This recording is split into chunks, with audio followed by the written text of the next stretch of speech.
sensibilisation venant des parents. Aujourd'hui, le genre au niveau du secteur de l'énergie est vraiment pris en charge à travers un plan d'action national genre pour l'équité et l'égalité. Ce plan d'action-là, comme vous le savez, a été validé en 2020. L'élaboration a été appuyée par la CEDEAO, ce qui constitue aujourd'hui notre référentiel en matière de genre. Et ce qui fait que chaque année, nous organisons cette rencontre-là pour partager les réalisations, voir les avancées et aussi projeter vers les perspectives. Je pense que ça a été fait. Il y a aussi un panel qui se déroule tout à l'heure avec les femmes du secteur pour parler sur le thème de cette année corrélé au secteur de l'énergie. Au niveau des instances de décision, les femmes sont très bien représentées. C'est peut-être au niveau globalement qu'il y a des failles. Comme l'a dit tout à l'heure le secrétaire général, on n'a pas de femmes chauffeurs, on n'a pas de femmes techniciennes, parce qu'au niveau de la SAR aussi, il y a la partie maîtrise et des techniciens et autres, où on n'a pas de femmes. Donc ce qui fait qu'aujourd'hui, la représentativité pose problème. Mais au niveau des postes de décision, nous avons beaucoup de directeurs dans le secteur de l'énergie, notamment au niveau interne, avec comme référence la directrice de la stratégie et aussi la directrice de la planification. Aujourd'hui, c'est le lieu de féliciter la cellule genre et équité du ministère du Pétrole et des Énergies pour le travail abattu toutes ces dernières années.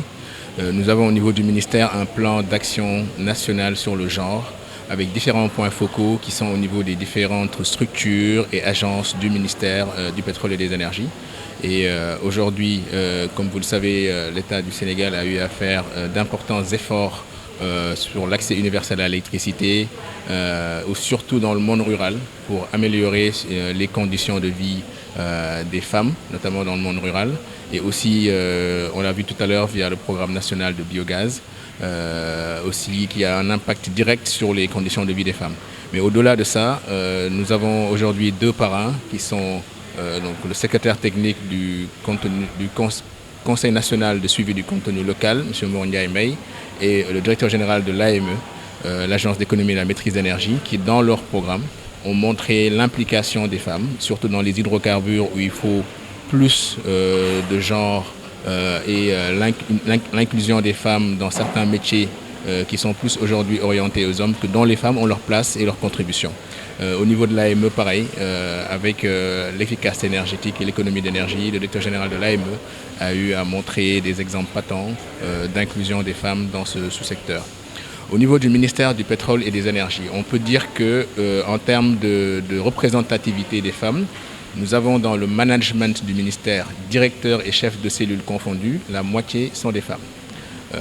Au niveau du personnel, nous avons environ 47% de femmes. Et si on compare les statistiques par rapport aux statistiques nationales, où au Sénégal, nous avons 49% de femmes au Sénégal, et au ministère 47%, ça prouve qu'on n'est pas très loin.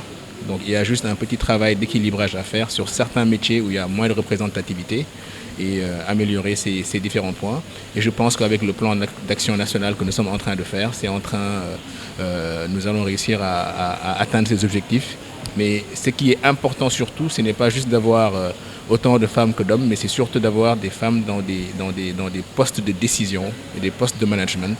Et là-dessus, au niveau du ministère, nous sommes à 50% de femmes que d'hommes dans le management. Effectivement, donc, nous les avons bien écoutés, et d'ailleurs la chef de la cellule genre et équité porte ces messages depuis très longtemps.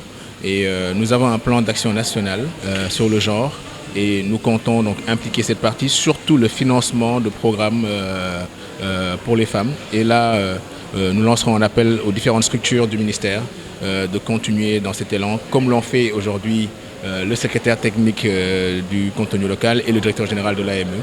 Et nous avons aussi un programme qui, je pense, a été magnifié par tout le monde, qui est le programme Diguen Moiler, qui permet de prendre des stagiaires. On avait pris 50 femmes dans toutes les structures du ministère, à tout type de métier.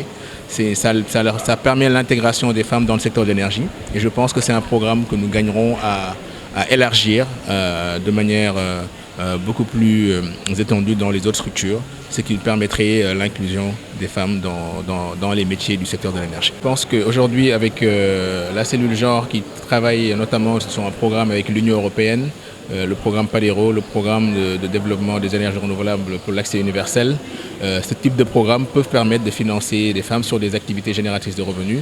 Au niveau du programme national de biogaz aussi, ils ont ce type de programme prévu. Et le secrétaire technique du contenu local et le DG de l'AME ont aussi montré des pistes pour pouvoir améliorer encore une fois les financements pour les activités des femmes.